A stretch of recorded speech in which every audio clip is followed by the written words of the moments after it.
Thanks for joining us from the Ohio AgNet, the voice you know with the news you trust studio. Sponsored by Grain Equipment Company, where innovation meets execution. I'm Morgan Anderson. Happy Friday. It's 25 degrees outside and partly cloudy. The wind is making it feel colder at about 22 degrees. Certainly a warmer day than what we've seen earlier this week. Taking a look at your agricultural headlines, this one from Capitol Hill. USDA nominee Brooke Rollins' confirmation hearing. At her confirmation hearing yesterday morning, Agriculture Secretary nominee Brooke Rollins told senators that the U.S. Department of Agriculture is prepared to support farmers if they face retaliation from foreign tariffs. Rollins, a Texas native and former economic advisor to President Trump, stated that she is ready to implement a trade aid program similar to the one used in 2018 and 2019 to offset the impact of tariffs on American agriculture, which currently faces a $45 billion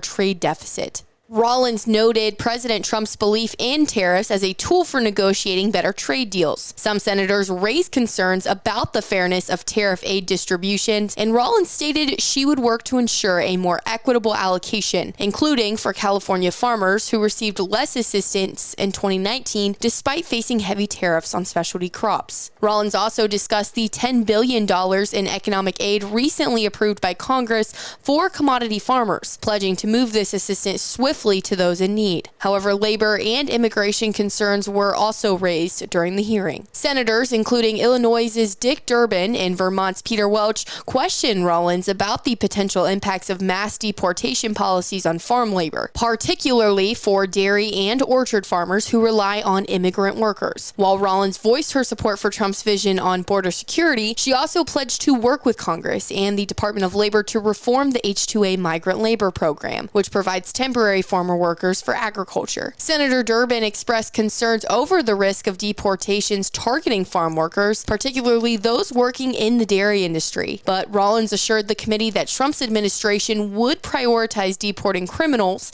and seek to address any challenges, such as labor shortages and rising food prices that might arise. Biofuel policies were also discussed. Rollins, despite leading an institute that had criticized biofuels in the past, stated that she supports the continued development of biofuels, including ethanol. She emphasized that President Trump's executive orders, including one supporting E15, align with her stance on energy independence. Rollins also addressed the stalled farm bill, vowing to collaborate with Congress to secure its passage and ensure crop insurance in agricultural programs remain strong. Rollins is set to play a key role in shaping the future of U.S. agriculture, balancing trade, labor, and biofuel issues as she navigates the priorities of the Trump administration. Following her confirmation hearing, Rollins' nomination will be reviewed by the Senate Agriculture Committee. If the committee approves her nomination, it will then proceed to the full Senate for a confirmation vote. A specific timeline for the confirmation process has not been set, but it will depend on the committee's review and any further steps taken by the Senate.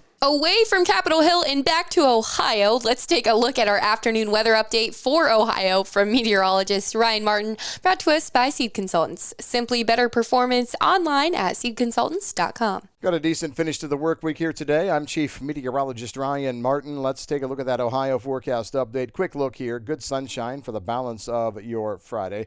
Should put together a very nice start to the weekend as well. As a matter of fact, I don't see any problems with precipitation here through the weekend or into early next week. There's a system passing by to the north over the Great Lakes and Ontario that may throw some clouds down into our neck of the woods more on Sunday than anything else, but I still don't think it's going to be dramatic for us. Next week is dry to start. I think our next round of moisture comes in a significant warm-up by late week. We can see some rain trying to come through the eastern Corn Belt next Thursday night into and through Friday. I'm Ryan Martin. Thanks, Ryan. With a new session of Congress underway, Rod Bain with the USDA brings us more on the Agriculture Secretary nominee Brooke Rollins' perspective on the stalled farm bill. A new Congress is in session, and for the Senate and House Agriculture Committees, their primary focus is crafting and approving a new 5-year farm bill. Offering support at her Senate confirmation hearing Thursday, Agriculture Secretary nominee Brooke Rollins. I am dedicated and committed to providing all of you with the timely technical assistance that we will need to ensure that we have a farm bill that moves forward. In most prior instances, the Agriculture Department and its secretary has served in an advisory capacity as Congress crafts farm bill legislation. The existing farm bill, signed into law in 2018, is now in its second one-year extension. Rollins reiterated the importance of both a new farm bill and agriculture in all segments of America. All Americans are important, but the farmer, the worker of the land who feeds all the others, is amongst the most notable. I'm Rod Bain reporting for the U.S. Department of Agriculture in Washington, D.C. Thanks, Rod. Moving forward, let's recap how the markets closed, brought to us by Seed Consultants. Simply better performance online at seedconsultants.com. March corn down 3 1/4 at 486.5. May corn down 2 3/4 at 496.5. March beans down 9 3/4 at 1055 3/4. May beans down 9 1/2 at 1068 1/4. March wheat down 10 cents at 544, and July wheat down 8 1/4 at 570. I'm Morgan Anderson, and this is the Ohio AgNet.